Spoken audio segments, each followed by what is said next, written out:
senior farewell, and I'm going to ask Miss Foster and Mrs. Sev to please join me on the stage.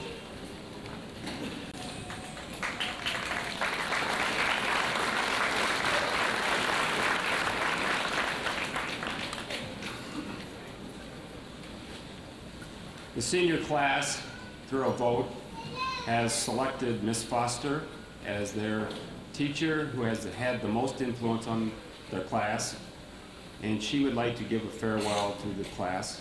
And then following her will be the Yes Teacher of the Year, Miss Michelle Sev.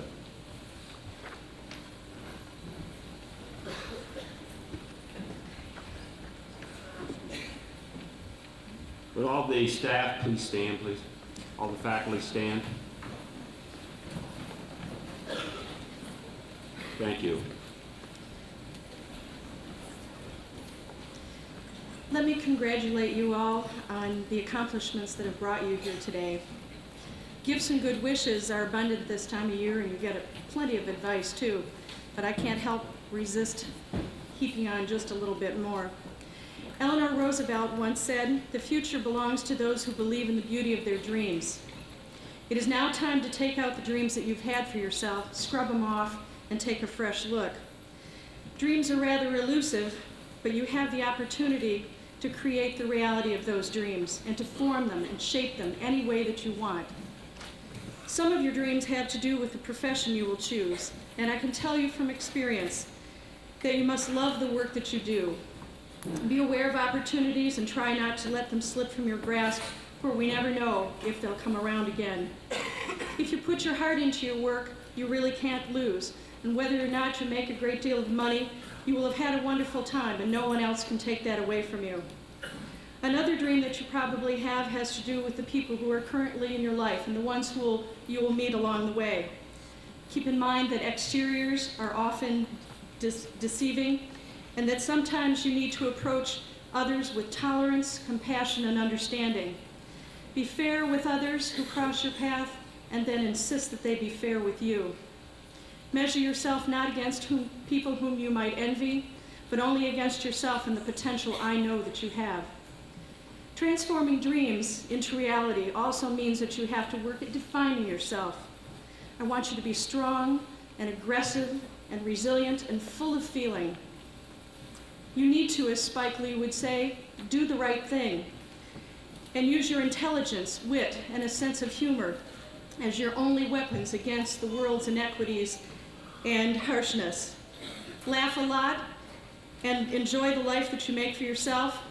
Be able to laugh at yourself, but try never to doubt your own abilities and your own self-worth. The words can't, won't, and don't should never be preceded by the pronoun I, and the word impossible should never be part of your vocabulary. Live in the moment. Embrace the challenging moments that make you stronger than you were before they came along. Hemingway would call that being strong at the broken places. Cherish the moments which propel you closer to the people and the places that you love. Be bold and brave enough to go into unexplored territory and not leave any part of yourself in the comfort zone. Be creative.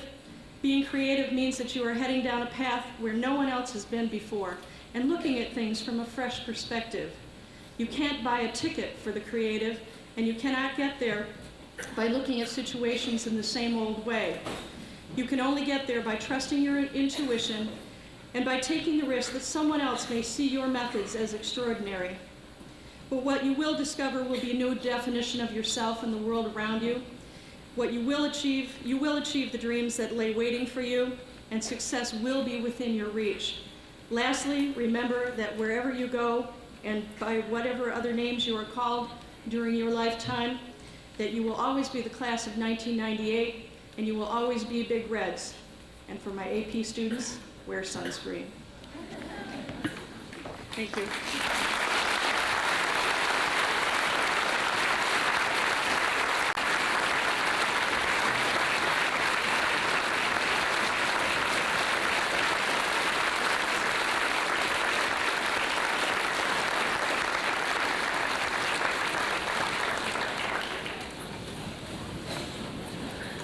Good morning.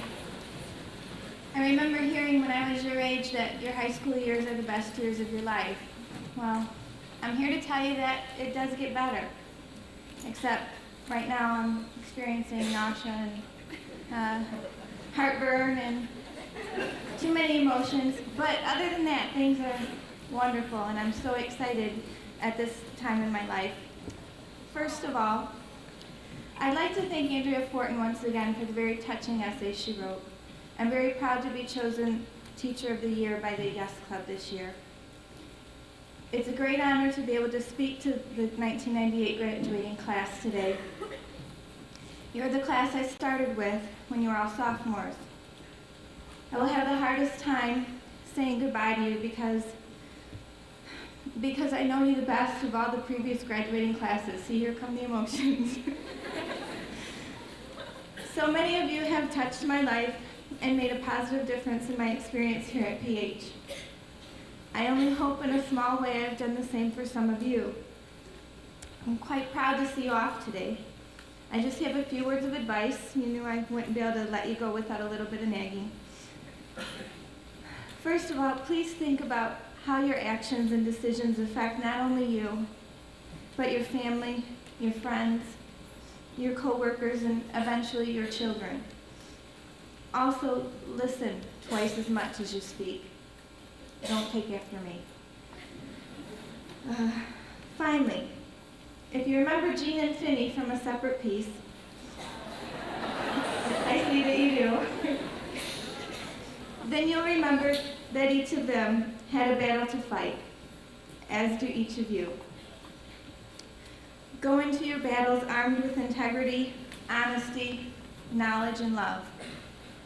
It may not always look like you're winning, but the real triumph in life comes when you can sleep at night with a clear conscience knowing you did the right thing. Good luck to you all, and I will miss you. And congratulations, class of 1998.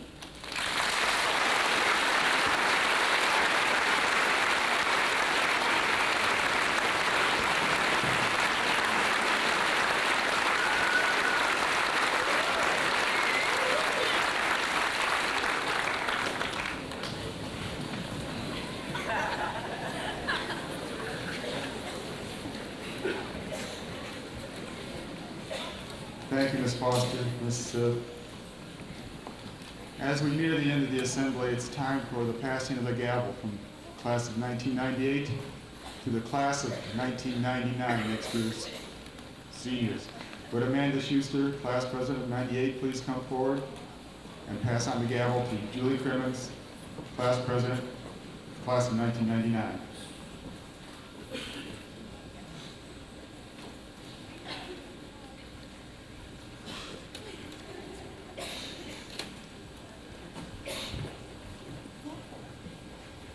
As I pass down the gavel to Julie, I have the utmost confidence that she will be a strong and dedicated leader for the class of 1999.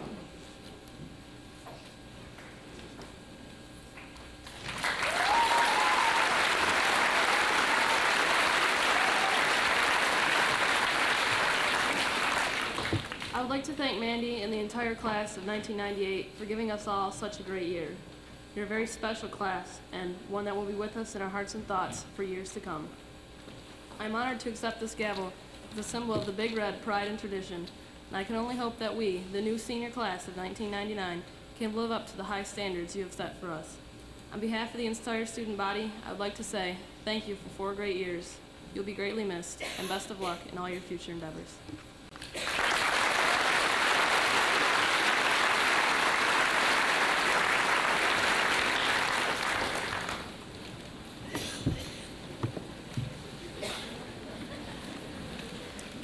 As we near the end of the senior assembly, the class of 1999, for the last time together, bid farewell to all fellow four-year and high school Big Reds and staff by singing the class alma mater and school fight song. At this time, I would ask Jody Baldwin, Carrie Garcia, Bina Hossein, Betsy Coleman, Marlena Senek, Amanda Schuster, and Elisa Steyer to come forward.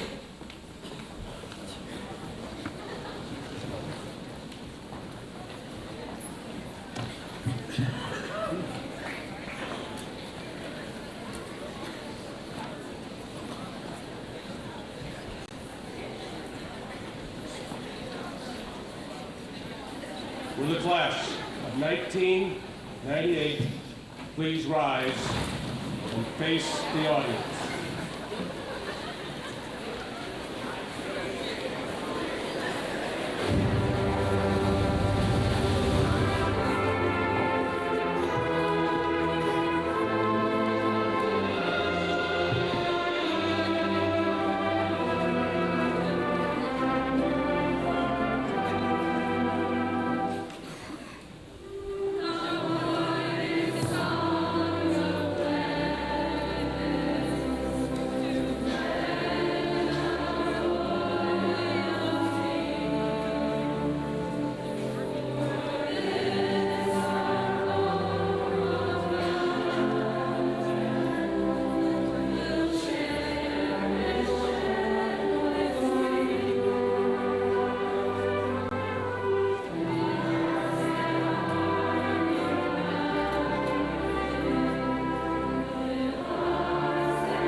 Class of 1998, please face forward. This time I'll ask the audience to stand for the recession.